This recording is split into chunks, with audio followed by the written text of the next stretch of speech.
Muy buenos días a todas y a todos. Reciban una muy cálida bienvenida a esta conferencia Los Derechos Humanos de las Mujeres y la Perspectiva de Género, que nos va a hacer favor de impartir la maestra Zulma Campos Mata, quien es la titular de la Unidad Técnica de Igualdad de Género del Senado de la República, y a quien le agradecemos enormemente que nos venga a compartir su conocimiento y su sabiduría. Muy buenos días a todas y a todos. Antes que nada, agradezco tener esta oportunidad. Creo que es la primera oportunidad que me toca estar ya como directora general de este instituto, aquí conociendo el auditorio y además conociendo a muchas y a muchos de ustedes. Y en ese sentido me congratulo y les doy un saludo y celebro la asistencia de cada una y de cada uno de ustedes en esta plática. Gracias a Ale, que ha estado trabajando junto con el área de igualdad de este instituto recién formado, y efectivamente, como ella lo acaba de mencionar, en el marco del Día Internacional de la No Violencia contra las Mujeres, o de la eliminación de la violencia contra las mujeres, que se acaba de conmemorar el 25 de noviembre, nuestra presidenta, que además a mí me llena de orgullo decir que es la primer presidenta con A mayúscula en la historia de nuestro país, ha lanzado con esta sensibilidad una campaña que lo acaban de explicar, es una campaña permanente que se llama Es tiempo de mujeres sin violencia, súmate y transforma. Así se llama esta campaña. Y ha dispuesto no solamente eso, sino entre otras muchas acciones, que haya 16 días de activismo en todo el país, en todas las áreas, en todos los rincones, en todos los niveles de activismo para poder ir contrarrestando este fenómeno que es la violencia contra las mujeres. Y por supuesto el INDEP no se iba a quedar atrás, y por eso han visto tan activas en todos estos días a nuestras compañeras de la Unidad de Igualdad de Género, y vamos a seguir haciendo eco de estas propuestas y de estas acciones que ya ha iniciado nuestra presidenta. Hace un momento platicaba yo con la maestra Zulma, bueno, antes tengo que hacer un preámbulo. Pues ustedes, la mayoría saben que yo vengo del Senado de la República, acabo de ser senadora de la República, y nos tocó, entramos en el 2018, cuando se viene este parteaguas en nuestro país, en el 2018, y donde inicia la cuarta transformación, este proyecto que encabezó nuestro entonces presidente, el licenciado Andrés Manuel López Obrador. Pero nosotros, a los que nos toca estar desde el Poder Legislativo, por primera vez en la historia de nuestro país y en la historia incluso de Latinoamérica y de muchos países, me atrevo a decir, del mundo, logramos tener el primer Congreso paritario, es decir, la mitad eran hombres y la mitad eran mujeres. Esto nunca había pasado en nuestro país. Y ahí nos dimos a una tarea muy importante de hacer valer, porque ya nos habían tocado muchos años de trabajo y muchos años de lucha para poder tener la participación de las mujeres en igualdad de condiciones en todos los espacios de la vida pública de nuestro país. Y entonces nos dimos a la tarea de construir más y mejores oportunidades de igualdad para todas las mujeres, las niñas, los niños, las adolescentes, y también para los hombres, porque estamos hablando de condiciones de igualdad. No es una lucha contra los hombres, sino es lograr la igualdad. En este sentido, ahí me encuentro con la maestra Zulma. La maestra Zulma sigue siendo nuestra directora de la Unidad de Igualdad de Género del Senado de la República, e hicimos un trabajo intenso durante 6 años. Me van a decir que hay muchos grupos que se adjudican bueno, los logros a favor de las mujeres, todas somos feministas, y vienen en ese momento en el Senado hablaban de partidos políticos diciendo que adjudicándose esos, pero la realidad es que después de 200 años de un trabajo y de una historia de las mujeres luchando por la reivindicación de nuestros derechos, es hasta en el 2018, hasta cuando llegamos a una etapa con personajes y personajes progresistas, que logramos hacer estos cambios tan importantes en la Constitución, desde ahí, desde marcando que era la igualdad, que era la no violencia, que eran las cosas que no íbamos a permitir, más mejores derechos, etcétera. Entonces, cuando de alguna manera hemos hecho tantos logros y tantas tareas a favor de las mujeres y de sus derechos y de la erradicación de la violencia contra las mujeres,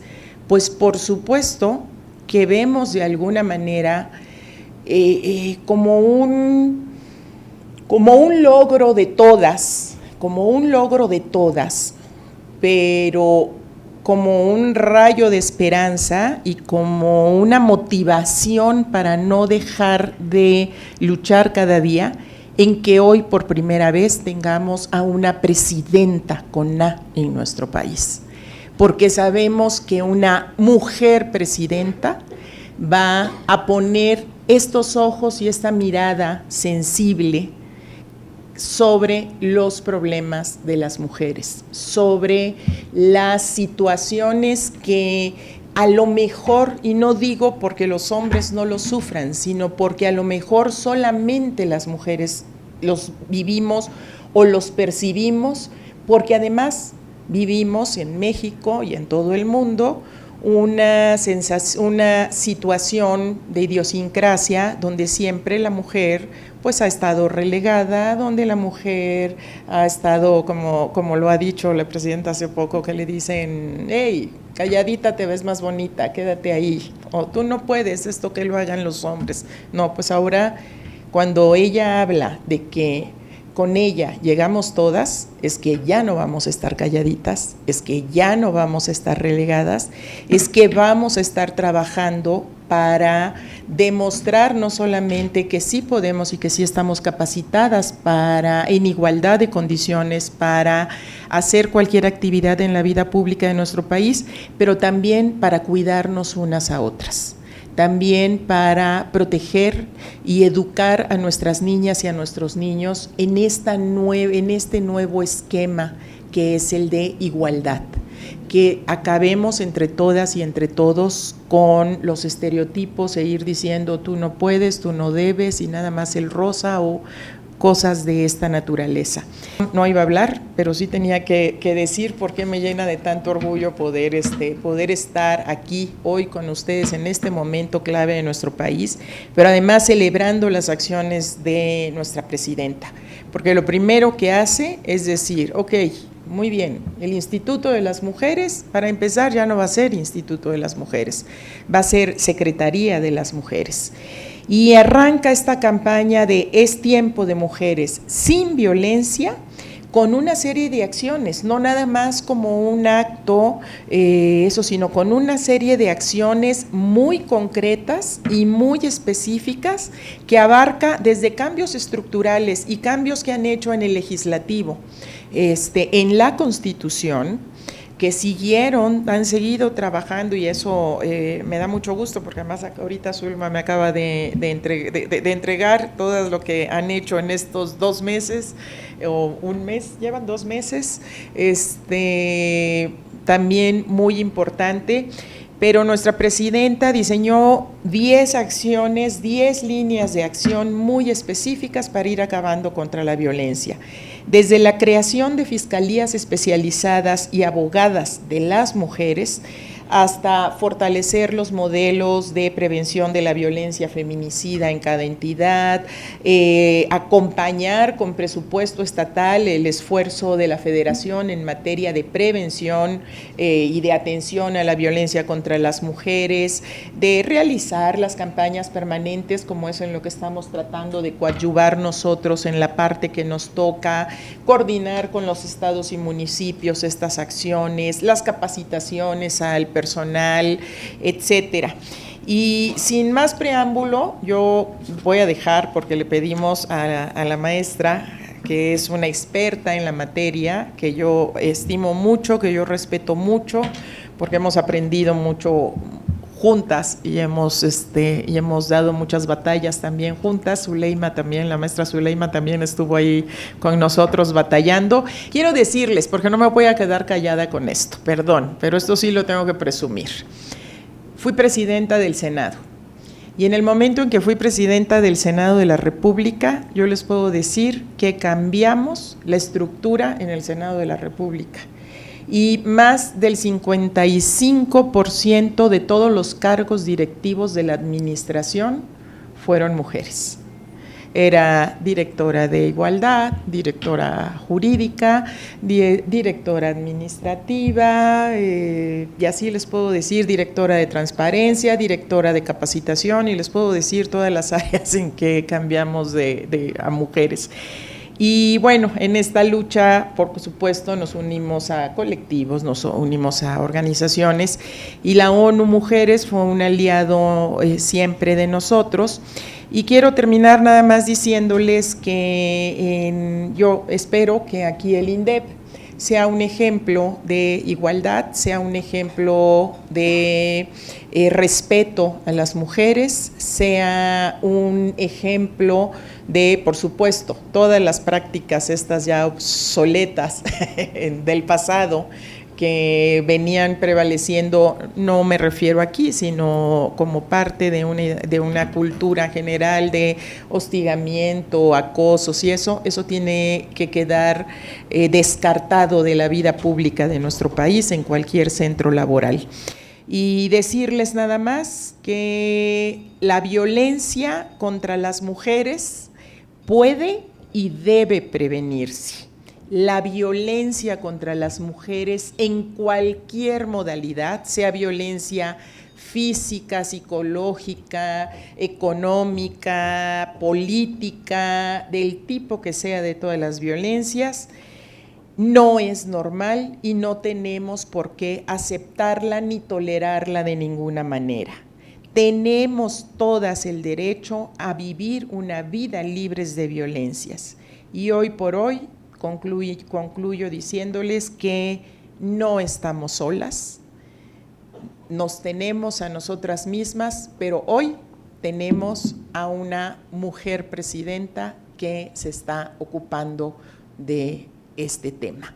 Y es cuanto, vamos a escuchar a la maestra y, como dijo ella, no llegó sola, sino que llegamos todas y entre todas nos vamos a cuidar. Muchas gracias.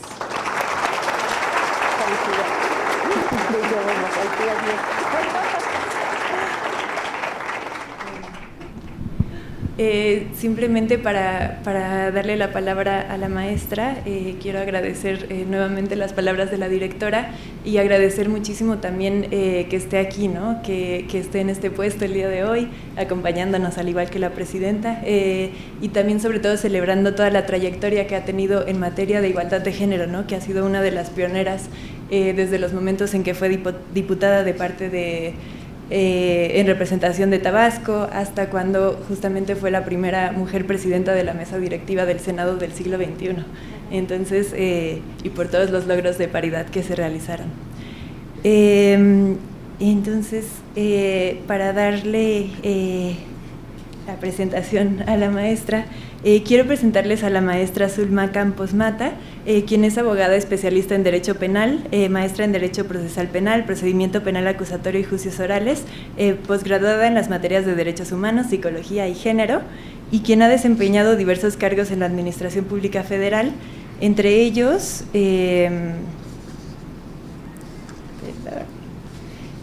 coordinadora general de Formación y Políticas Públicas de la Fiscalía Especial para los Delitos de Violencia contra las Mujeres y Trata de Personas de la Procuraduría General de la República.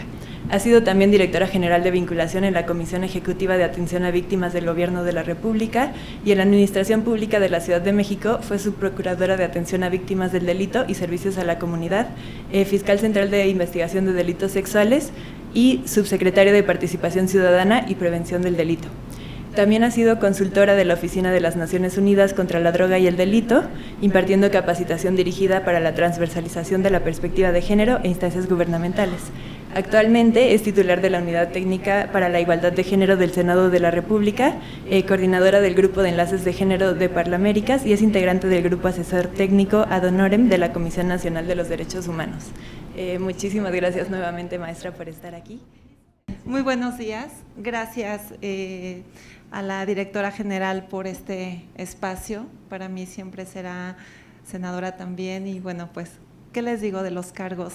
Gracias por la presentación y por tu generosidad, Alejandra.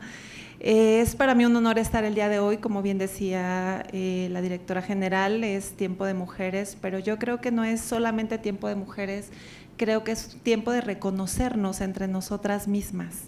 Es importante que tengamos esta visión no solo de llegar a los espacios donde se toman decisiones, sino reconocernos, y esto es a través de la historia. Yo creo que es la única manera en que podamos avanzar con este cambio de ideología, y yo digo que hay que mover conciencias porque tanto hombres y mujeres estamos conviviendo en una sociedad en la cual hay que desarraigar y eliminar la discriminación que tenemos tan naturalizada, la violencia que incorporamos en nuestra día a día para comunicarnos y para resolver o para tratar al compañero o a la compañera o para resolver los conflictos. Yo creo que es ahí donde tenemos que apostarle, ¿no? Al cambio de ideología, a esta ideología que intenta y que ha estado persistiendo e insistiendo mucho nuestra presidenta Claudia Sheinbaum, en el sentido de que es tiempo de mujeres y que llegamos todas, pero hay que llegar acompañadas, y lo podemos lograr siempre y cuando también nos reconozcamos entre nosotras mismas,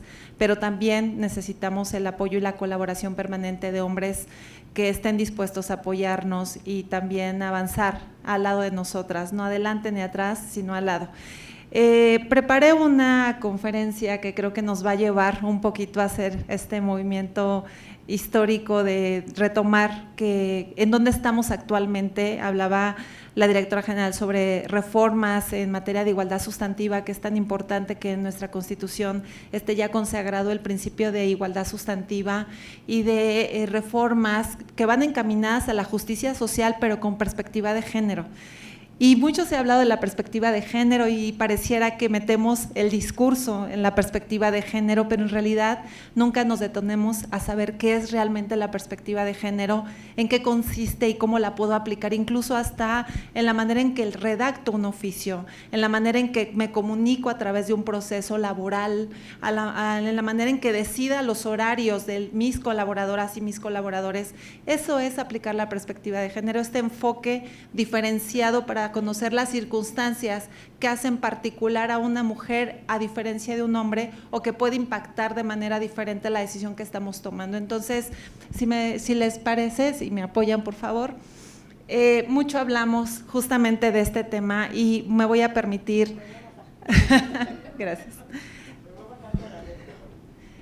me voy a permitir hablar justamente de este tema. Y bueno, sabemos que existen unidades para la igualdad de género.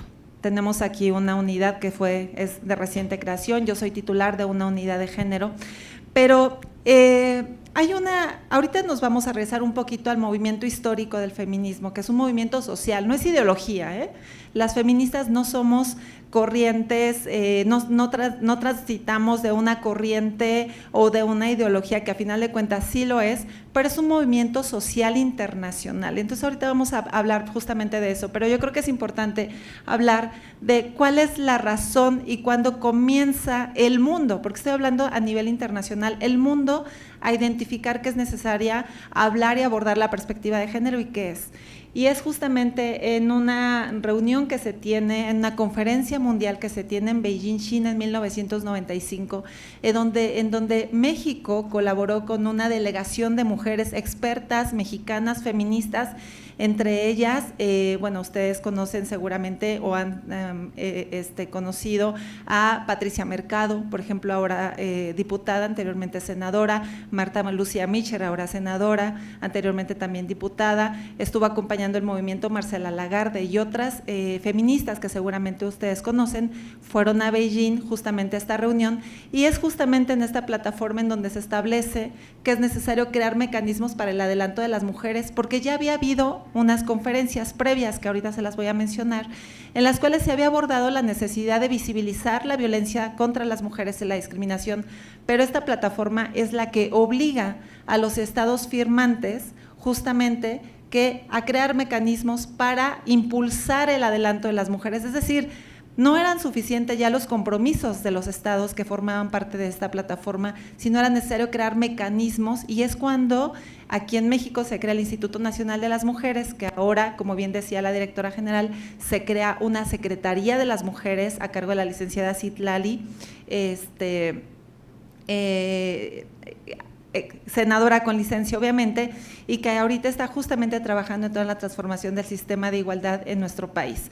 Y entonces se crean mecanismos como las unidades de género, de la cual soy representante en el Senado, Alejandra es aquí en el INDEP, y todos estos mecanismos internos, porque las instituciones se crean no a través de escritorios, sillas, computadoras, las instituciones somos nosotras y nosotros, o sea, cada una y cada uno de ustedes es la institución, es esa mística que tenemos que tener conscientes de la manera en que actuamos y respondemos a nuestras obligaciones y a nuestras facultades. Entonces, cuando se crean estos mecanismos, justamente es para lograr la transformación de las personas que forman parte de estas instituciones a través de mecanismos como el protocolo para atender violencia o el acoso sexual, ¿no?, al interior de las instituciones, los mecanismos o los códigos de ética a través de las contralorías internas. Es decir, hay todo un andamiaje que se tuvo que echar a andar a partir de 1995 a través de esta plataforma. Pero me voy a ir un poquito a la historia, porque es necesario saber que en la primera convención o Declaración Universal sobre Derechos, las mujeres estábamos invisibilizadas. Y entonces nos vamos justamente un poquito a la historia para saber por qué nos ha costado tanto 200 años, como decía la directora general. Nos adelantamos un poquito, por favor. Bueno, ustedes saben que el tema de la perspectiva de género, aquí es nada más hacer una diferencia. Yo parto de que ya tenemos conocimientos sobre justamente la diferencia entre el sistema sexo-género. ¿Estoy en lo correcto? ¿Sí? Perfecto. Entonces, partimos de eso. Sabemos que las mujeres hemos sido catalogadas y estereotipadas bajo ciertas características. Todas sabemos que se nos exige por parte de la sociedad un comportamiento, y a los hombres también se les exige y se espera de ellos un comportamiento. Pero esto no se vio hasta justamente la época de 1960, que más adelante vamos a ver, y que justamente a las mujeres se nos exigen ciertos estereotipos de género, como es justamente que las mujeres somos tiernas, débiles, somos dependientes, somos femeninas, somos tiernas, frágiles, recatadas, dulces y demás. Y a diferencia de los hombres, de ellos espera la sociedad que sean dinámicos, valientes, dominantes, emprendedores, deportistas, porque se nos educa de manera diferente. Históricamente a las mujeres se nos educa para lo privado, el ámbito privado. Por eso cuando se nos otorga por primera vez la posibilidad de votar en nuestro país, se nos otorga el derecho a votar solamente a nivel municipio. ¿Por qué? Porque era justamente lo más pequeño, lo más reservado. El municipio es como lo cercano, el territorio chiquito, y con el que la mujer sí pudiera intervenir en los asuntos públicos o del Estado. Y entonces a los hombres se les educa para lo público, para tomar decisiones, pero también para ser proveedores. Se les educa para justamente ser líderes, ser competitivos, dedicarse muchas veces al deporte o a otros deportes de contacto, Afortunadamente la realidad es otra y ustedes lo saben. Estamos educando de manera diferente a los niños y a las niñas y eso ha permitido que las niñas ahorita tengamos reconocimientos a nivel internacional en materia de matemáticas, en materia de ciencias. Hay niñas que se han sido galardonadas justamente por ser muy dignas representantes en materia de educación, ¿no? Entonces, este es justamente lo que queremos combatir, cómo estamos catalogadas con estos estereotipos, pero también los roles de género que se nos asignan, lo que comentaba la directora general, que logramos y se logró en su gestión como presidenta de la mesa directiva en el Senado, que 55% de los puestos de dirección en el Senado fueran ocupados por mujeres, porque anteriormente incluso en las comisiones a las mujeres se les delegaban y se les asignaban comisiones, por ejemplo, para que fueran presidentas en materia de salud, en materia de igualdad, en materia de bienestar, en materia social. Y ahora tenemos una mujer presidenta, que es la senadora Ana Lilia, presidenta de la Comisión de Defensa Nacional. Tenemos mujeres en economía también, presidentas en economía, y en otros espacios justamente que tiene que ver con este rompimiento de roles asignados históricamente a las mujeres. Pero bueno, me voy un poquito ahora sí más atrás para comentarles. ¿Qué es el feminismo? Muchas veces dicen, ay, feminismo, 8 de marzo van a salir las mujeres a romper cosas y a manifestarse y todo se pinta de morado, y entonces son estas ideas de que las mujeres está situada en calidad de víctima permanente y quiere sentirse igual al hombre. Y a lo mejor acabo de decir una serie de cosas que no son y que sabemos que no son reales, pero que sabemos a conciencia que sí son y que las pensamos, ¿no? Entonces, justo eso es lo que quiero que estemos conscientes. El feminismo no es otra cosa más que los derechos humanos de las personas sean eso, derechos humanos de las personas. Se busca la neutralidad de los derechos. Los derechos no son ni para el hombre ni para la mujer, son para toda la población, para cualquier persona, por el hecho de haber nacido persona, tiene derechos humanos, ¿sale?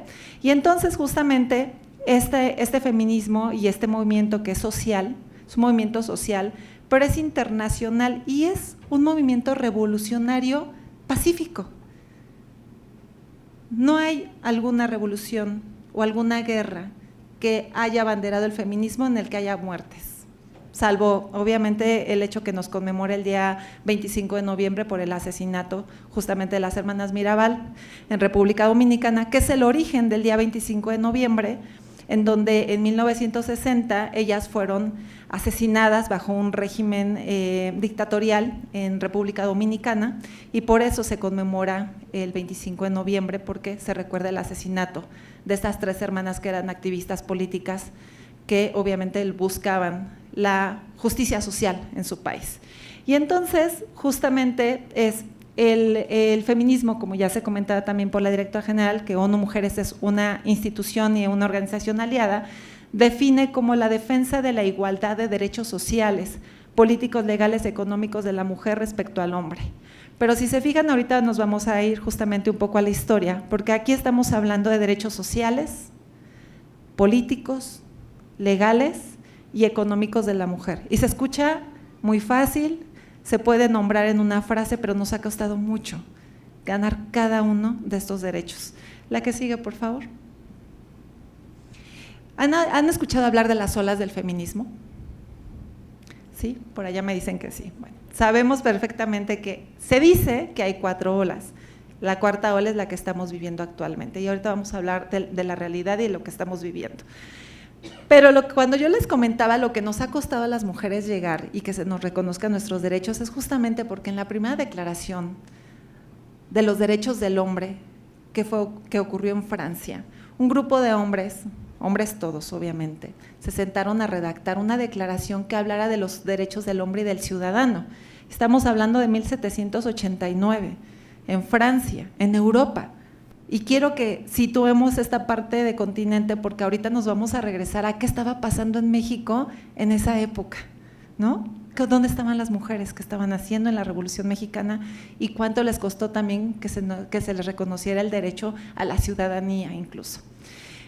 Se reúnen este grupo de hombres y redactan la Declaración de Derechos del Hombre y del Ciudadano, porque decían que los hombres nacen y permanecen libres e iguales en derechos.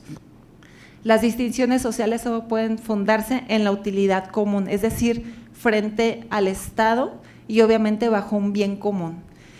En aquel entonces, les cuento, que las mujeres no eran visibles frente al Estado o frente al gobierno, no eran ciudadanas. Ustedes saben que la ciudadanía se adquiere actualmente a los 18 años, pero con la ciudadanía adquirimos también la personalidad jurídica que tenemos como personas frente al Estado, frente al gobierno y las instituciones, pero también contrae obligaciones como ciudadanas y ciudadanos. En aquel entonces, en 1789, las mujeres no podían salir solas a la calle, tenían que salir acompañadas del esposo, o del papá o del hermano. ¿Por qué? Porque eran seres irracionales. Creían en aquel entonces que no teníamos la capacidad para conducirnos y mucho menos involucrarnos en los roles públicos o participar en el bien común con otras personas. Entonces, las mujeres no eran ciudadanas, por lo tanto, ni se hablaba del derecho al voto. No podían poseer propiedades, ni una vaca podían poseer, ni una mesa podían, porque no tenían la personalidad jurídica para ello, y por ende dependían 100% del hombre, en todos los sentidos y en todas las decisiones. Entonces, en 1791, 2 años después, Olympe de Gouges se pone a redactar, que es una escritora, una carta, y dice que esa carta más bien era la Declaración de los Derechos de la Mujer y la Ciudadana. ¿Por qué no? Si 2 años antes habían publicado ya la Declaración de los Derechos del Hombre y del Ciudadano. Ella comenzó justamente a impulsar esta declaración y fue apresada y guillotinada 2 años después. Así las cosas.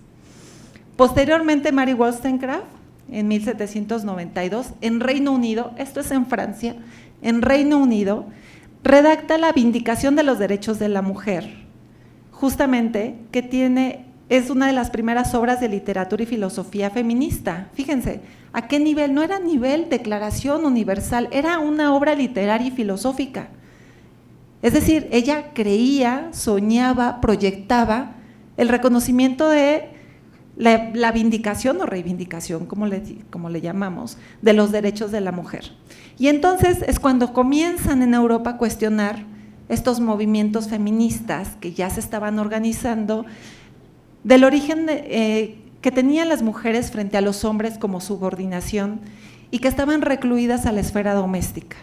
Y obviamente tenemos otros antecedentes del Código Civil francés, del Código Napoleónico, que a final de cuentas influyeron en nuestro derecho, en nuestro extrema derecho en México, y se consideraba que la mujer dependía y estaba obligada a cumplir con muchos contratos, por decirlo así, cuando contrajera matrimonio, que luego ya vemos ahí el tema de la epístola de Melchor Ocampo, que apenas en el 2013 se eliminó en la Ciudad de México.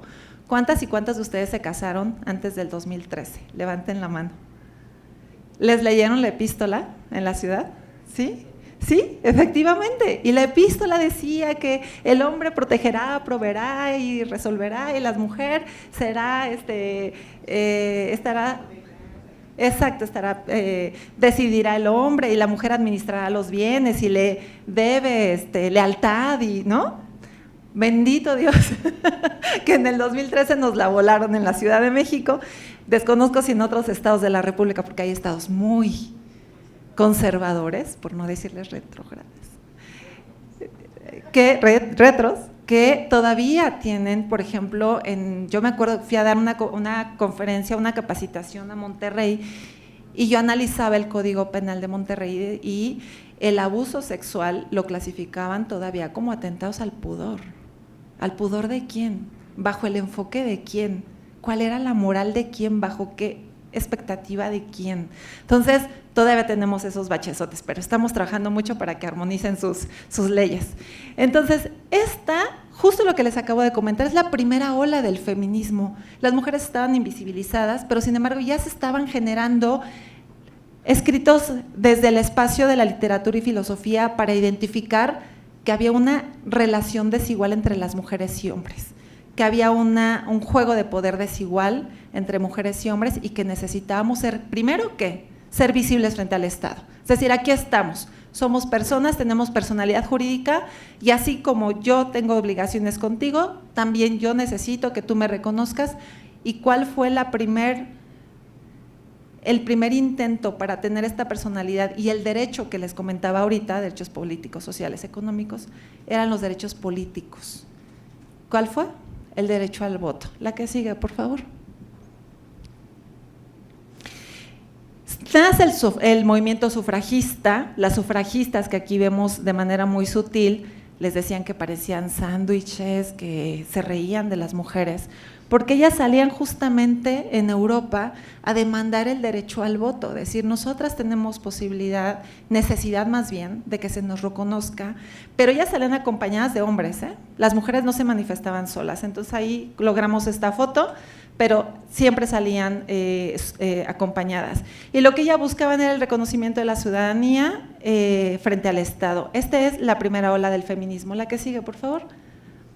La segunda ola fue justamente cuando ya de Europa se viene el movimiento al continente americano y, ¿por qué no?, Estados Unidos, Nueva York. En Seneca Falls, el 20 de julio de 1948, se dio la primera convención feminista sobre los derechos de la mujer llamada Convención de Seneca Falls, que fue el texto fundacional del sufragismo norteamericano. Y entonces comienzan justamente a identificar qué exigían ellas. Bueno, pues que la misma proporción de virtud, delicadeza y refinamiento en el comportamiento que se exige a la mujer, volvemos a hablar de estereotipos y de roles sociales, acuérdense, fuera exigido también al hombre, bajo las mismas infracciones, obviamente que fueran juzgados con severidad, igual severidad, tanto el hombre como la mujer, obviamente, y buscaban, pugnaban porque toda la raza humana es idéntica en cuanto a capacidad y responsabilidad. Justamente decían, oye, reconóceme como mujer que tengo la misma capacidad de un hombre. Hago un paréntesis porque cuando se impulsó la reforma de paridad de 2019, se cuestionaba mucho y había hombres que decían, no, si nosotros no les limitamos que se involucren y que participen, no, al contrario, aquí las compañeras son libres de hablar y de participar, nada más que nos demuestran que tienen la capacidad. Como si a ellos se les hubiera cuestionado históricamente y preguntado y puesto la condición de que tuvieran esa capacidad. Entonces, llega la reforma de paridad, se incorpora a la Constitución y dice, no, pues sí estoy de acuerdo, como si les estuviéramos preguntando, pidiendo permiso, sí estoy de acuerdo, pero que demuestren que son capaces, que tienen la capacidad y la experiencia. Y entonces, bueno, pues ahí vino otro tema de revolución también de ideologías, que pues tuvieron que mover conciencias y entrarle al tema, pero justo se hablaba, por favor.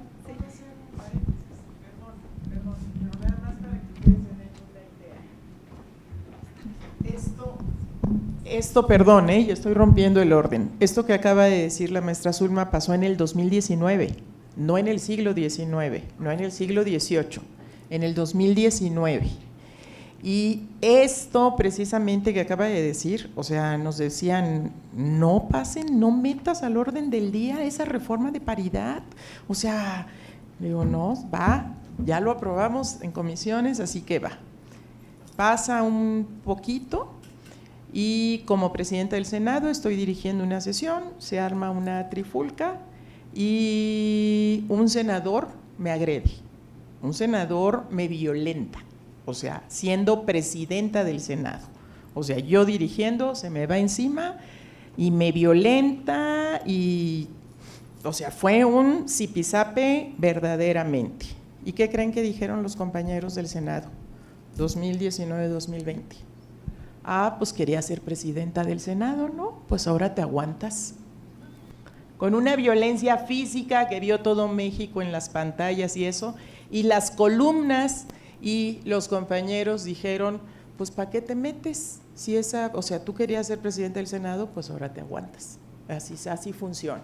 Agresión, por supuesto, puse demanda en la fiscalía, ¿verdad? Y la ganamos.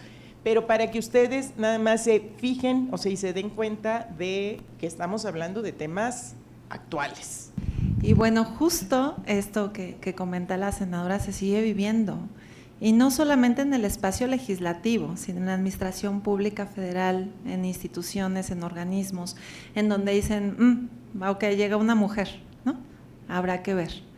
¿Por qué? Pues el cuestionamiento sigue existiendo, y estamos en el 2024, ya casi 2025.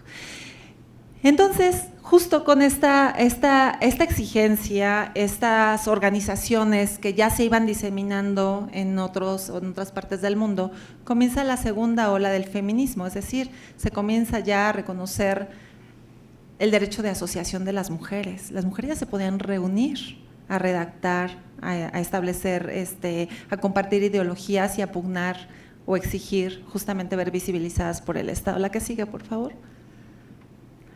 ¿Qué estaba pasando en México, en nuestro país? Esto es maravilloso. La par estábamos por allá, nos imaginamos a las europeas, a las norteamericanas en Nueva York reuniéndose. ¿Y aquí qué estaban haciendo las mujeres? Bueno, las primeras demandas para el reconocimiento de la ciudadanía de las mujeres en México fue poco después de la independencia. Estamos hablando de 1810. O sea, hace poco más de 200 años. Del derecho al voto cumplimos 71 años, apenas. O sea, seguramente ustedes tienen en su familia, ojalá que así sea, mujeres que son sus abuelitas, sus bisabuelas, que no podían votar.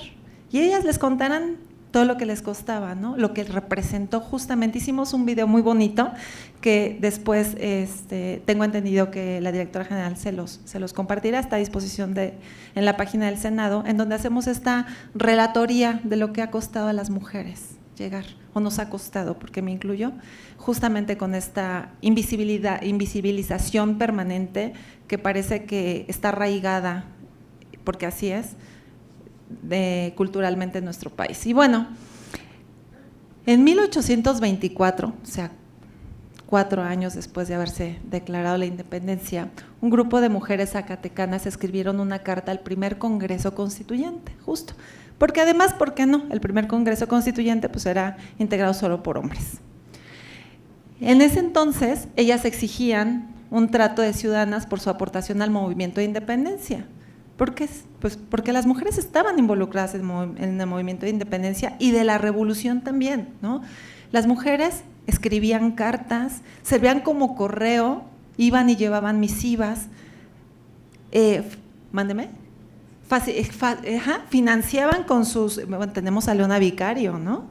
Que financiaban Leona Vicario dio todos sus bienes justamente para el movimiento. Y había mujeres que también trasladaban armas, cuidaban a los enfermos, es decir, eran un movimiento muy importante al interior del movimiento revolucionario y también independentista. Y entonces decían, bueno, si nosotros aportamos a la independencia de nuestro país, ¿por qué no se nos reconoce, ¿no? Como tales? Y eso sucedió en 1824. En 1856, imagínense, casi 30 años, más de 30 años, fueron al Congreso Constituyente, porque seguían obviamente con este grupo de hombres y reclamaban ya sus derechos políticos. En 1888, Laureana Wright González, periodista, funda el semanario Violetas de la Náhuac, en donde había mujeres, obviamente, que escribían, pero que también era dirigido a mujeres. Es decir, imagínense, en aquel entonces, el otro día imaginaba, no había redes sociales, no había correo electrónico, no había forma de comunicarse. ¿Cómo se comunicaban? ¿Qué capacidad de las mujeres para comunicarse y organizarse y transitar o transmitir estas ideologías feministas? Porque lo que pugnaban era la neutralidad de los derechos y el reconocimiento de ellas frente al Estado, de comunicarse. ¿Cómo lo hacían? Pues era justamente a través de semanarios en donde ellas evidenciaban justamente la indiferencia social, justamente que ellas sufrían o habían sufrido durante el movimiento independentista, y también difundían reflexiones respecto a la democracia y el sufragio universal, porque en ese entonces ya sabían que en Europa y en Estados Unidos se estaban organizando congresos para pugnar por el reconocimiento del derecho al voto de las mujeres. En 1890, Rafaela Varela entrega a Porfirio Díaz una carta con cientos de firmas en la que reclamaban el derecho al voto. Imagínense, 1890. Y es hasta 1953 que se reconoce el derecho al voto de las mujeres y 1955 votan por primera vez, ¿no? Entonces, esto es lo que estaba pasando a la par en nuestro país. La que sigue, por favor. Y lo que les comentaba, ¿no? Justamente el conservadurismo masculino en 1917 pugnaba e intentaba nuevamente que los hombres fueran los que tomaran las decisiones en el ámbito político. Y durante la Revolución Mexicana, como les comentaba también, las mujeres participaron desde las tareas tradicionales, que era cocinar, lavar, cuidar de hijas, hijos, que estaban obviamente lejanos del movimiento o en el frente también de la batalla, en la tropa, pero también sirvieron como espías, correos, enfermeras, al mando de batallones, a veces caracterizadas incluso como hombres, o en la redacción de documentos fundamentales. Y sabemos que hubo mujeres detrás, redactando el Acta Constituyente de México, pero por supuesto que sí. Dolores Jiménez Muro, justamente que todas la conocemos, y hay una canción de La Coronela, a quien Emiliano Zapata la nombró. Bueno, aquí vemos una imagen justamente en el Plan de Ayala. La que sigue, por favor. De estas cartas y de estos semanarios y de estas ideologías y de estas pugnas sociales de mujeres ya organizadas con sus medios, sus formas y de acuerdo a la época, imagínenselas, en 1916, en Mérida, Yucatán, o sea, en el sur de México, esto es muy, muy importante conocerlo, en el sur de México, se realiza el primer congreso feminista, en el que participaron 600 mujeres de la ciudad de Mérida y localidades aledañas, en donde se discutieron, entre otros temas, se cuestionaban más bien si debería abrirse a la mujer las puertas de todos los campos de acción en el que el hombre libra a diario la lucha por la vida. Imagínense este pensamiento de que ¿somos capaces? ¿De verdad podemos? ¿Puede la mujer desempeñar cualquier cargo público que no exija vigorosa constitución física, como si los constituyentes trajeran cargando piedras, ¿no? No habiendo diferencia alguna entre su estado intelectual y el del hombre, es tan capaz como este de ser elemento dirigente de la sociedad. O sea, ellas se cuestionaban estos roles. Ya no estamos hablando de estereotipos, estamos hablando de roles. ¿Para qué sí estamos las mujeres? ¿Con qué sí podemos? Porque históricamente se nos ha dicho que no. Y otra pregunta que fue justamente el detonante, ¿qué no podemos votar? ¿Acaso los hombres pueden todos por su ilustración y cultura? Justo lo que decía la senadora, se cuestionaba la capacidad de las mujeres y hasta hace 3 años, o si no es que todavía, se sigue cuestionando. Y fue justamente en el mismo año, a finales de ese año, del 23 de noviembre y el 2, se celebró el segundo Congreso Feminista en Yucatán y ahí es donde ellas aprueban la exigencia del derecho al voto municipal por el solo derecho a votar, pero solo el derecho a votar y no a ser electas. ¿Por qué? Por estos cuestionamientos, porque los traíamos acá. Decíamos, ¿acaso podemos? ¿Nos merecemos? ¿Tenemos la misma capacidad que los hombres por su ilustración y cultura? Entonces, lo que hacen ellas en aquel entonces es exijamos el derecho al voto, pero a nivel municipio. ¿Por qué? Porque es lo chiquito, lo que podemos controlar. Y a lo mejor es más fácil que nos den poquito y no todo. Y a lo mejor es más fácil que podamos incidir de manera pequeña, poco a poco, que queramos estar en todo. Entonces, bueno, estas son algunas imágenes. La que sigue, por favor. Al redactarse la Constitución justo de 1900, el Congreso fue en 1916, ¿sale? Al redactarse la Constitución de 1917, esta petición que les comentaba del derecho al voto a nivel municipal, se discutió y se decidió negar a las mujeres los derechos políticos argumentando que la mujer se encontraba pegada a la religión, estereotipo de género. Las mujeres somos más religiosas que los hombres. Y por ende, las ideologías conservadoras. Históricamente hemos asociado el ser conservador o conservadora con personas que son muy religiosas. No quiero hablar de partidos políticos. Lo que representaba un riesgo para los ideales revolucionarios que estaban redactando la Constitución de 1917. Y entonces, por estos ideales revolucionarios, pues era el motivo de la revolución y entonces pues no querían que estas mujeres que estaban apegadas a la religión y eran conservadoras, pues fueran a poner en riesgo la democracia del país. Y de tal manera que tan es así que se fortaleció este argumento que el 23 de enero de 1917, el artículo 34, que es donde justamente se reconoce la ciudadanía, quedó redactado de la siguiente forma: son ciudadanos de la República, y aquí es bien importante el mencionar, el hacer visible. Por eso nuestra presidenta dice soy presidenta con A, porque es súper importante que se nombre. Lo que no se nombra no existe, y esta es una prueba de ello. Son ciudadanos de la República todos los que, teniendo la calidad de mexicanos, reúnan además los siguientes requisitos: haber cumplido 18 años siendo casados y 21 si no lo son, y tener un modo honesto de vivir. Aquí es un claro ejemplo del por qué hemos estado pugnando por el lenguaje incluyente. ¿Por qué? Porque se reconoce el derecho. Imagínate qué trascendencia sería si aquí en este texto dijera son ciudadanos y ciudadanas de la República, todas y todos los que, teniendo la calidad de mexicanas y mexicanos, reúnan además los siguientes requisitos. Y hubiéramos salvado el reconocimiento de la ciudadanía de las mujeres, los derechos, pero no. Este es el artículo que quedó redactado en nuestra Constitución. La que siga, por favor. ¿Vamos bien? ¿Están entretenidas? ¿Les está gustando? Muy bien. Bueno, estamos hablando de 1917. En la década de 1920, aquí vemos mujeres, acuérdense que estamos en México.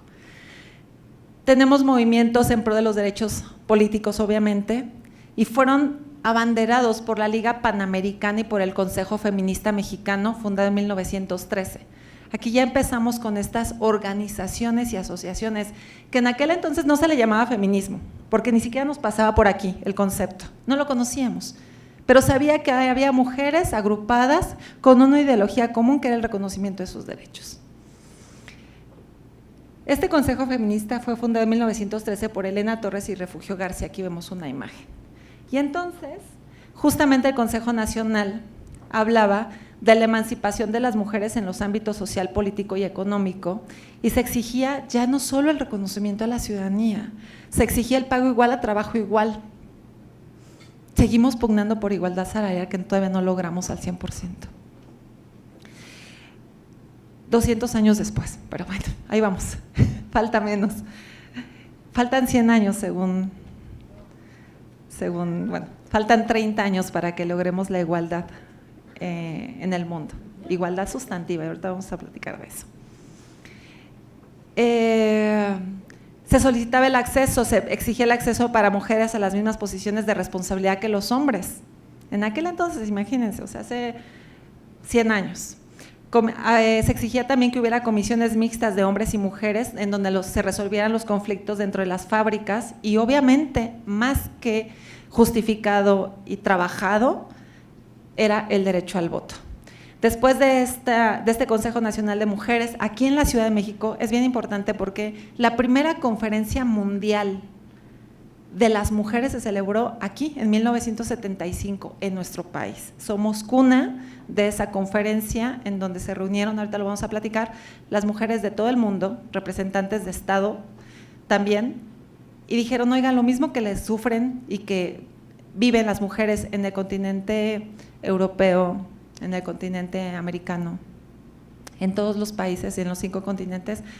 ¿Por qué? ¿Qué está pasando con las mujeres? Pues bueno, se identificó que era la discriminación, justamente, la desigualdad entre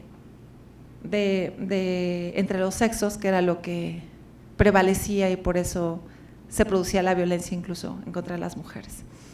Después de esto, se fundaron 2 organizaciones que pretendían diseminarse por el país en ligas, bloques y sindicatos. Les digo, antes no eran redes sociales, ahora el movimiento Me Too, y hay muchos movimientos a los cuales, bueno, arropan y acuerpan desde el movimiento feminista, que así se utiliza el término, a mujeres que son víctimas de discriminación o de violencia. En ese entonces no había. Entonces se crean estos consejos y la Unión de Mujeres Americanas.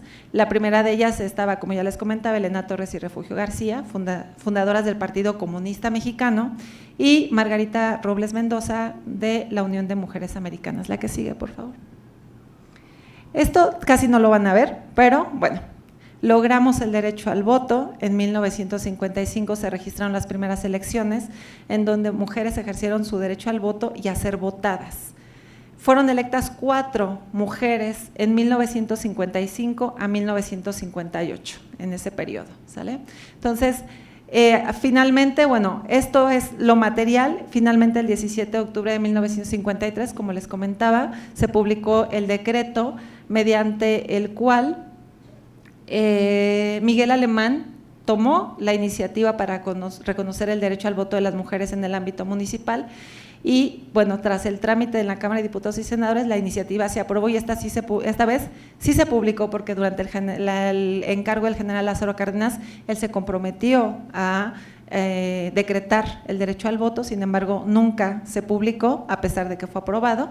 Ya bajo el gobierno de Miguel Alemán sí se publicó en el Diario Oficial el 17 de febrero de 1947, cuando se concedió el derecho al voto a nivel municipal, y ya en la Constitución quedó consagrado justamente el derecho al voto en 1953, en donde se menciona que son ciudadanos, reitero, lenguaje incluyente, de la República, los varones y las mujeres,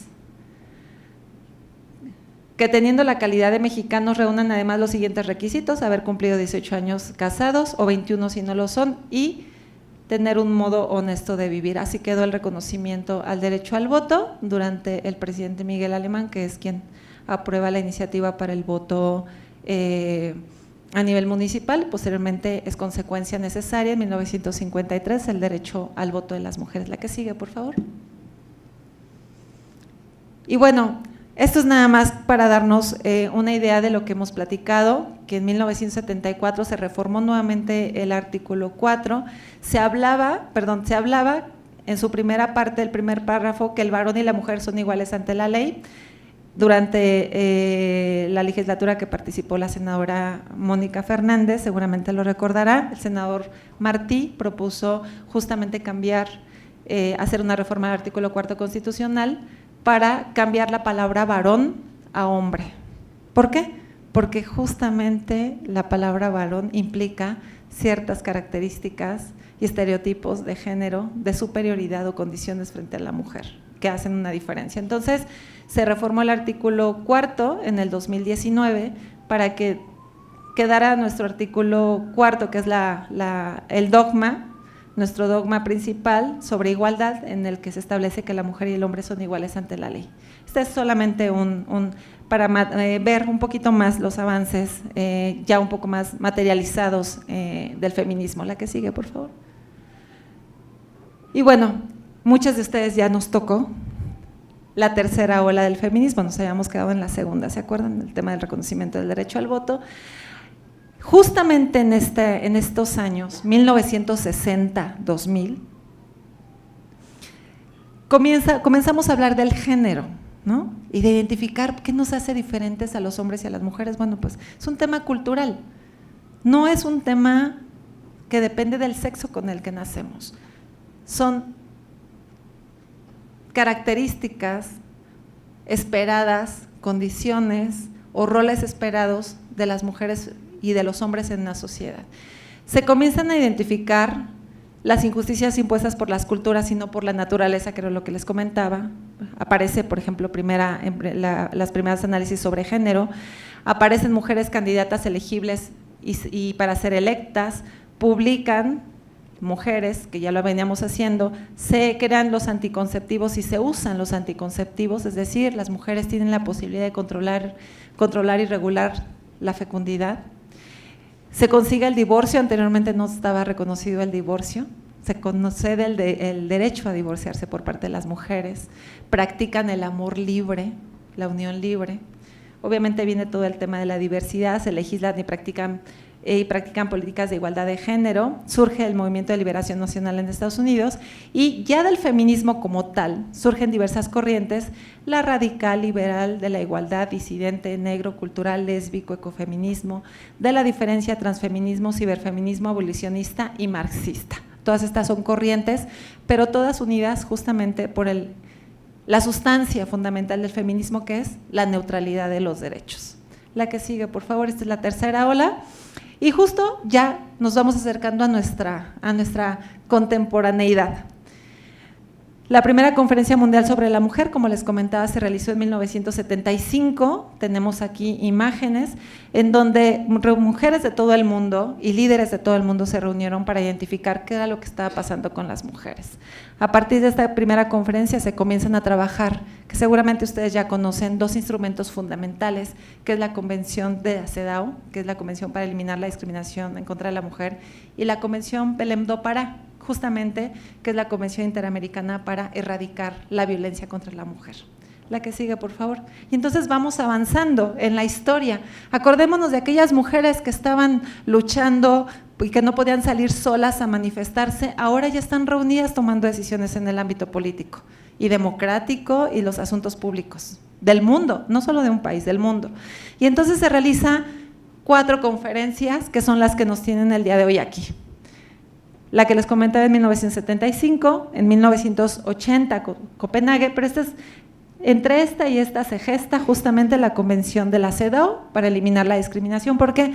Porque se empieza a comentar y se analiza que las mujeres del mundo son discriminadas de manera como práctica social arraigada, pero que tiene que ver justamente con toda la historia. Imagínense cómo cambiarle el chip a las personas o a los hombres que piensan o que fueron educados y criados pensando que son superiores a las mujeres, que las mujeres no tenemos la capacidad. Y hago un momentito de reflexión para los hombres que nos acompañan el día de hoy, para preguntarles algo. Yo les dije que era necesario mover conciencias. ¿Quiénes de ustedes piensan en la ropa o eligen la ropa que se van a poner el día de hoy? Si me ayudan o sea, eligen la ropa que se ponen el día de hoy. ¿Quién? Porque créanme que hay hombres a los cuales se los prepara su esposa. A ver, ya empezaron por allá. ¿Quién elige, vuelvo a preguntar, quién elige la ropa que viste hoy de los hombres? ¿Quién la elige? ¿O quién? Va, ahí va, veo unas manitas abajo, pero bueno, nada más, no voy a decir nada. De ustedes que eligen esa ropa que se van a poner el día de hoy, ¿la eligen pensando en la actividad que van a realizar? No importa. Ok. Qué importante es esto, fíjense. Ustedes se ponen un traje, se ponen una camisa, sus zapatos y lo que quieren es verse bien, presentables o de acuerdo a la ocasión. Okay. ¿Quién de ustedes piensa en vestirse de manera diferente si se traslada en transporte público? Nadie. Hombres. Ninguno.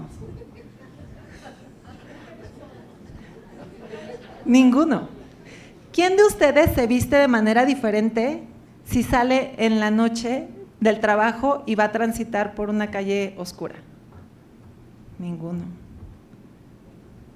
¿Quién de ustedes elige vestirse de una manera o de otra de acuerdo al transporte que va a utilizar?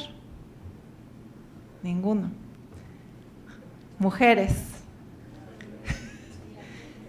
¿Quién de ustedes elige la ropa que se puso el día de hoy? O que se usa todos los días. ¿Quién de ustedes elige la ropa de acuerdo a la actividad que va a realizar? ¿Quién de ustedes elige una ropa diferente si va a abordar un transporte público? ¿quién de ustedes elige una ropa diferente o vestirse de manera diferente si va a transitar por una calle oscura? ¿Quién de ustedes piensa o siente miedo cuando transita por una calle oscura? ¿Quién de ustedes?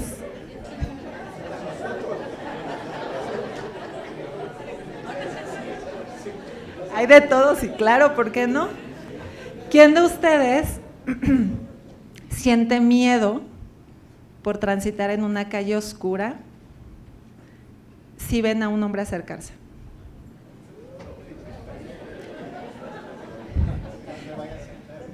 Hombres, ¿quién de ustedes piensa que si transita, va por una calle oscura y ve a un hombre de frente, lo va a asaltar?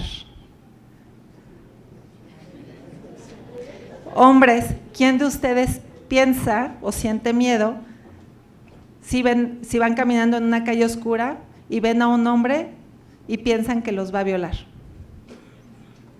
Ninguno. Mujeres, ¿quiénes sienten miedo y piensan que las van a violar si ven a un hombre en una calle oscura? Ahí está. Esa justo es la diferencia. Justo ahí está la diferencia. Las mujeres, todos los días de nuestra vida, todos, no hay una excepción en las que sentimos miedo, pensamos, nos ocupamos y nos preocupamos por las circunstancias en las que vivimos. Justo esto que estamos viendo ahorita como un ejercicio muy, muy sencillito, es lo que se quería ver aquí. ¿Cuáles son las circunstancias que hacen diferente que las mujeres vivamos en otro mundo y que vivamos la vida de manera diferente, una vida con violencia? Después viene la Convención Interamericana, que es la base de nuestra Ley General de Acceso, en donde se comienzan a identificar los tipos y modalidades de violencia. Y bueno, la última es de Beijing, y quiero comentarles que en el 2025 vamos a tener una conferencia mundial aquí en nuestro país. México es sede de una conferencia mundial justamente con una presidenta. Entonces esto va a estar maravilloso. La que sigue, por favor. Me voy a ir un poquito rápido, pero estas son las conferencias, les comentaba, sobre la discriminación. Se consagra, y muchas de las decisiones que ustedes toman de las comunicaciones, de los escritos, sobre todo el trabajo de la unidad de género estará basado en esto, en que la Convención establece el principio de igualdad entre mujeres y hombres, la prohibición de la discriminación contra las mujeres, la protección jurídica de la mujer, y nos solicita derogar toda la legislación que constituya discriminación contra las mujeres. Tenemos estados en los que es más grave o más sancionado robarse un borrego que violar a una mujer. Entonces, imagínense. La que sigue, por favor. Y la Convención Interamericana Belém do Pará, que sienta las bases justamente para comenzar a identificar dentro de la política nacional los tipos de violencia. Anteriormente se hablaba de la violencia psicológica, física y sexual, y que esta violencia podía ocurrir en la vida privada, pública, y la perpetrada o tolerada por el Estado. Acuérdense, aquí es muy importante diferenciar, porque hay mucha confusión en esto, que hay tipos y modalidades de violencia. El tipo es el resultado que provoca en la víctima y la modalidad es el espacio. Entonces, para que identifiquemos esta gran diferencia. Esta convención es la que establece el derecho de las mujeres a vivir una vida libre de violencias. Nuestra Carta Magna, esta convención. La que sigue, por favor. La cuarta ola. Muchos de ustedes han escuchado hablar de las mujeres asesinadas en Ciudad Juárez. Las muertas de Juárez, que para mí no son muertas, las mujeres no nos morimos, nos caemos de los árboles y nos morimos. Son mujeres asesinadas en Ciudad Juárez, la frontera norte. La aproximación a la cuarta ola es un lema que hemos estado abanderando y que es ni una más o ni una menos, como lo hemos comentado en redes sociales y han visto los hashtags y cómo se identifican estos movimientos. Se asientan las bases teóricas, ya estamos en nuestro siglo, cuarta ola, bases teóricas de la lucha contra las formas de violencia contra la mujer, y también luchamos por la paridad política que logramos en el 2019 y que sigamos avanzando todavía porque falta mucho. ¿Cuáles son los indicadores de la cuarta ola feminista? Bueno, pues que el feminismo tiene un carácter intergeneracional. ¿Han visto cómo están ahora ya las manifestaciones y las marchas de las mujeres en los 8M? abuelas, madres, hijas, nietas, están saliendo chiquitas, niñas, a salir a las calles, a apropiarse del espacio público, justamente para decir, yo no quiero sufrir violencia como mi mamá. Y la abuela dice, yo no quiero que mi hijo o mi nieta sufra lo que yo sufrí. Entonces, es un movimiento intergeneracional. Obviamente hay mayor número de mujeres involucradas, jóvenes, se lucha por la paridad de género y se ha logrado, se sigue avanzando, y obviamente mayor participación política, social, económica y cultural de las mujeres. Y comenzamos a tener esta conciencia de género, lo que estamos hablando de hoy, ¿no? La que sigue, por favor. Comenzamos también a través de esta cuarta ola a establecer qué es la violencia contra las mujeres, pero también qué es la violencia de género, ¿no? Que es todo acto de violencia sexista, es decir, hace una diferencia. También en nuestro discurso utilizamos muchas veces discursos sexistas que minimizan o invisibilizan a las mujeres. ¿Cuántas veces no estamos en reuniones, estamos hablando y nos interrumpe un hombre? No nos deja terminar la idea. Son manifestaciones que pueden ser muy, muy sutiles, pero que las estamos tolerando y permitiendo. Entonces, tenemos que poner ahí un poquito de énfasis en cómo nos estamos relacionando, y retomo esa parte. Que tiene como resultado real o posible un daño físico, sexual o psíquico, incluidas también las amenazas, la coerción o la privación arbitraria de la libertad, ya sea que ocurra en la vida pública o privada. La que sigue, por favor. La Ley General de Acceso es nuestra Carta Magna de derechos reconocidos en nuestro país para las mujeres mexicanas. Esta ley general fue publicada en el 2007 y es trabajo de feministas, de diputadas federales que se organizaron, se asociaron y comenzaron a gestar justamente una reforma para crear una ley.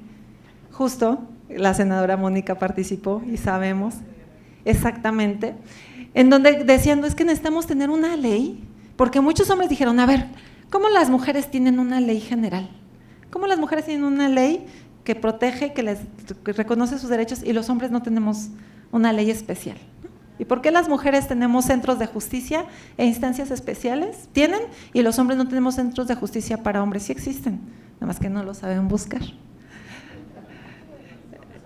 Y no les vamos a decir. Esta ley justo sentó las bases de la Política Nacional Integral para combatir la violencia contra las mujeres. Establece la coordinación municipio, estado, federación. Eso es muy importante.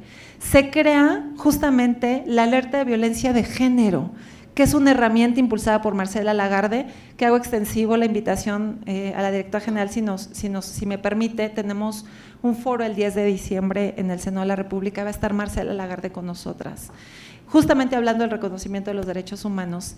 Y Marcela es promotora de la alerta de violencia de género, que se crea justamente como un mecanismo de emergencia. Si en determinado territorio están justamente ocurriendo muertes de mujeres, asesinatos de mujeres, entonces el Estado, el municipio, Estado y Federación tienen que organizarse para prevenir y erradicar esa violencia. Se establecen las órdenes de protección, ¿no? Ya como un derecho. Yo tengo derecho, mujer, a ser protegida. Y ahora en la reforma recién publicada y aprobada, más bien aprobada, en materia de bienestar, se establece el derecho constitucional, más bien la obligación del Estado mexicano de garantizar la protección de las mujeres, en materia también en igualdad sustantiva, que esa es importantísima, son las reformas que envió la presidenta de México. Y obviamente también hablamos, y la senadora Mónica fue parte de ello, de visibilizar y actualizar los tipos y modalidades de violencia, porque entonces cuando creamos la ley no había violencia digital, porque las redes sociales no eran tan recurrentes, y entonces identificamos cuáles modalidades tenían que insertarse. La familiar, que ya estaba considerada, pero la laboral y en la comunidad y la institucional, pero hubo la necesidad de incorporar la violencia política contra las mujeres en razón de género. ¿Por qué? Porque ya estaban participando en mayor medida las mujeres y había que darles mecanismos de protección. La violencia digital y mediática y obviamente la violencia feminicida. Y los tipos de violencia, obviamente se incorporaron la violencia física, el uso de sustancias corrosivas, cáusticas, que pudieran generar daño permanente en las mujeres o que incluso pudieran provocar su muerte. Entonces, tenemos una ley general que ha sufrido muchísimas reformas, pero es derivado de la necesidad y la movilidad y el avance de las mujeres en participación en otros espacios. La que sigue, por favor. lo que les comentaba. ¿Me dices cuántos minutos? Tú me vas monitoreando porque si no me voy. Muchas de ustedes lo que les comentaba es que seguramente escucharon el tema de Campo Algodonero, las muertas de Juárez, ¿no? Esta sentencia de la Corte Interamericana vino a reformar totalmente el sistema mexicano, en muchos aspectos, no solamente en el tema de justicia. Obligó al Estado mexicano a tipificar e incorporar el delito de feminicidio, que se logró en el 2012. Obligó al Estado mexicano a crear protocolos para juzgar con perspectiva de género. Obligó justamente a la búsqueda inmediata de mujeres desaparecidas. Entonces, si se dan cuenta, las mujeres de aquel entonces, de hace más de 200 años, que comenzaron a organizarse y se cuestionaban si tenían la capacidad y fueron avanzando y ocupando espacios, el Estado mexicano tuvo que adecuar su legislación para protegerlas y acompañarlas. ¿Qué es lo que está ocurriendo hoy? Hoy llegó una mujer al Poder Ejecutivo Federal, presidenta de México. ¿Qué es lo que está haciendo? Avanzar a la realidad que tenemos ahora las mujeres. ¿Cuál es la realidad de las mujeres? Afromexicanas, afrodescendientes, indígenas, migrantes, mujeres embarazadas, mujeres de la tercera edad. Hay que legislar para crear las condiciones de que esas mujeres estén protegidas y que el Estado les garantice sus derechos humanos. Entonces, este es un claro ejemplo, la sentencia de la Corte Interamericana en materia de feminicidio y de desaparición de mujeres. La que sigue, por favor. Hay una reforma que sufrió nuestro país, no sufrió, vivió en el 2011, que justamente identifica que los derechos humanos los eleva a derechos fundamentales. Anteriormente en nuestra Constitución eran consideradas garantías constitucionales, que eran los primeros artículos de la Constitución, y luego venía la parte orgánica. Ahora estas garantías dejaron de ser garantías y los eleva a rango, categoría de derechos fundamentales, y identifica también, obviamente, a estos derechos fundamentales todos los derechos reconocidos en los tratados internacionales. ¿Qué quiere decir esto? Que la Convención CEDAW, que era lo que les comentaba, la Convención Interamericana, que están ratificadas por México, todo lo que consagra esos derechos de esas convenciones los eleva a rango constitucional de derechos fundamentales. Y eso es maravilloso, ¿no? Esta reforma del 2011 viene a transitar también el sistema de justicia. Anteriormente era inquisitorio, actualmente es oral, acusatorio oral, y entonces viene a reformar y a modificar el sistema mexicano de justicia. La que sigue, por favor. Y bueno, nada más para justamente cerrar, ¿nos podemos adelantar un poquito? Ok, la perspectiva de género.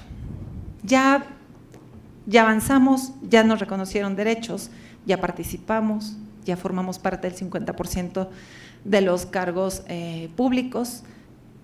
¿Qué falta? ¿Qué nos sigue y qué nos sigue arrastrando a la desigualdad y a la discriminación? La falta de perspectiva de género. Una de las reformas, vuelvo a mencionar, que se hace llegar por parte de la Presidenta de México es la incorporación de la perspectiva de género en todas las decisiones que se toman en la administración pública.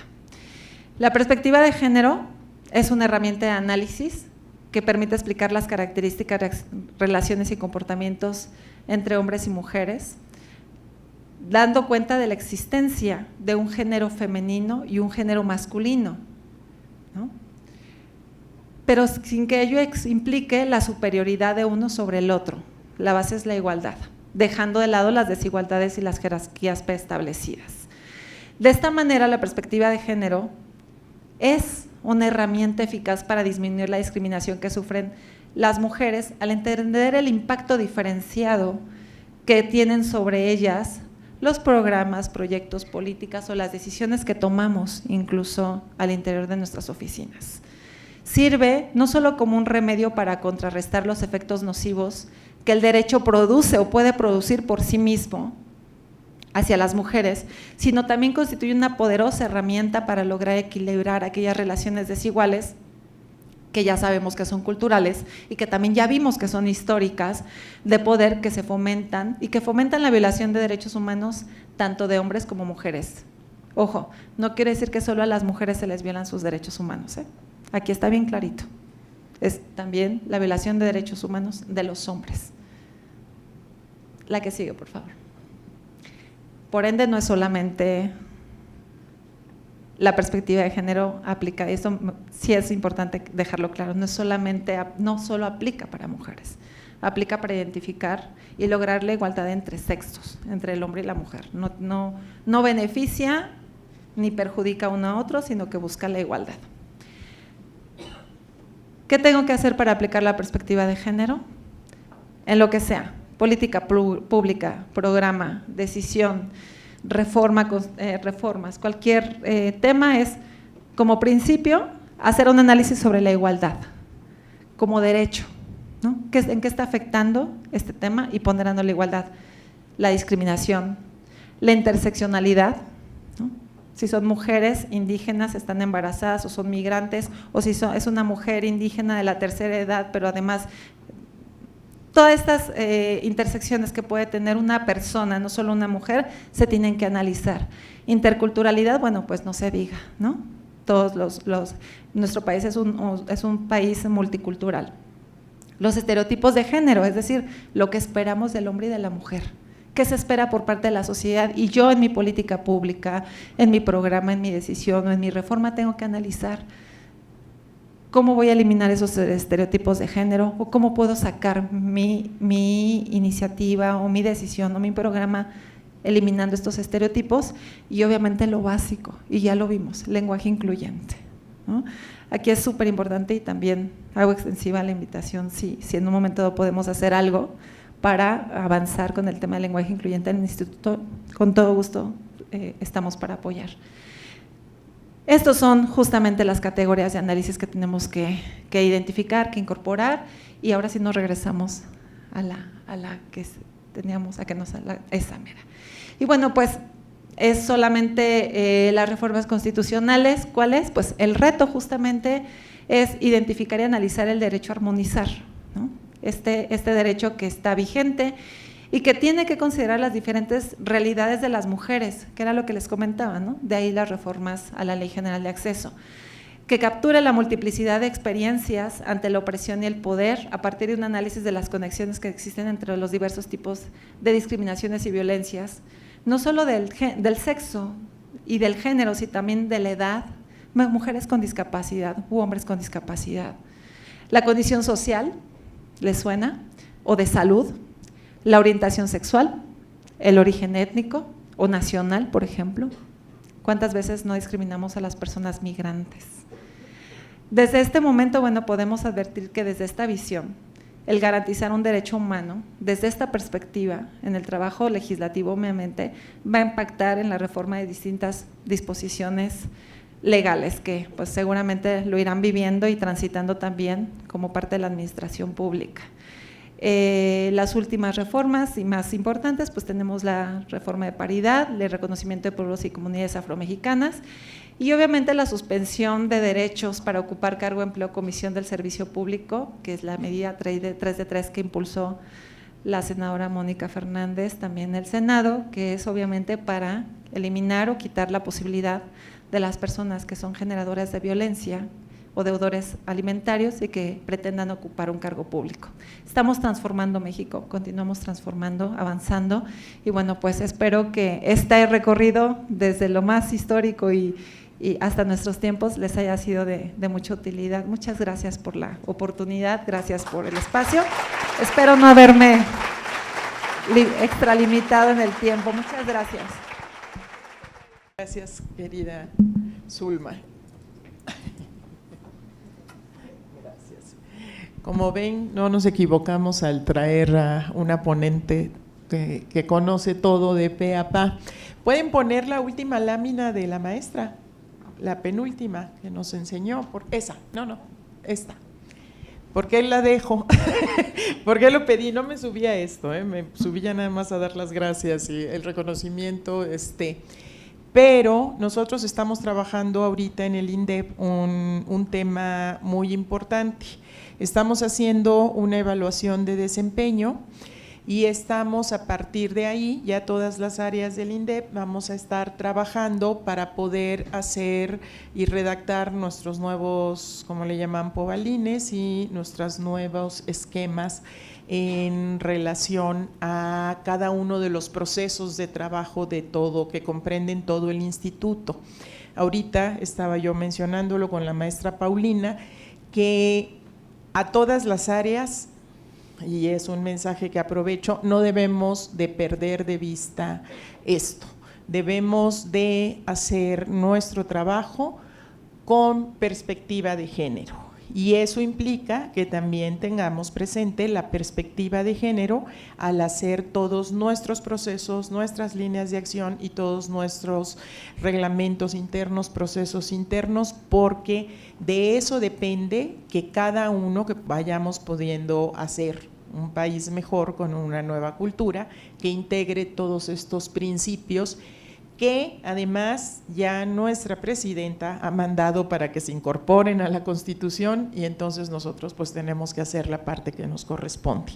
Por eso es tan importante. Ahorita le tomamos fotos a tus láminas para poderlas pasar a las áreas conducentes y que no perdamos esto de vista. Gracias de nuevo, gracias Zulma, de verdad es interesantísimo. Yo me podría quedar horas y horas aquí escuchando y aprendiendo continuamente. Te vamos a invitar otra vez si nos permites, y además te vamos a pedir que nos ayudes también para que manejemos también en nuestras reglas, en nuestros documentos internos, el lenguaje incluyente, ir haciendo estos principios de igualdad y la distribución de cargas de trabajo. Y pues te queremos dar un reconocimiento de parte del Instituto para Devolver al Pueblo lo Robado, que otorga el presente reconocimiento a la maestra Zulma Campos Mata por su destacada participación al impartir la conferencia Los derechos humanos de las mujeres y la perspectiva de género en el marco de la campaña Es tiempo de mujeres sin violencia. Gracias.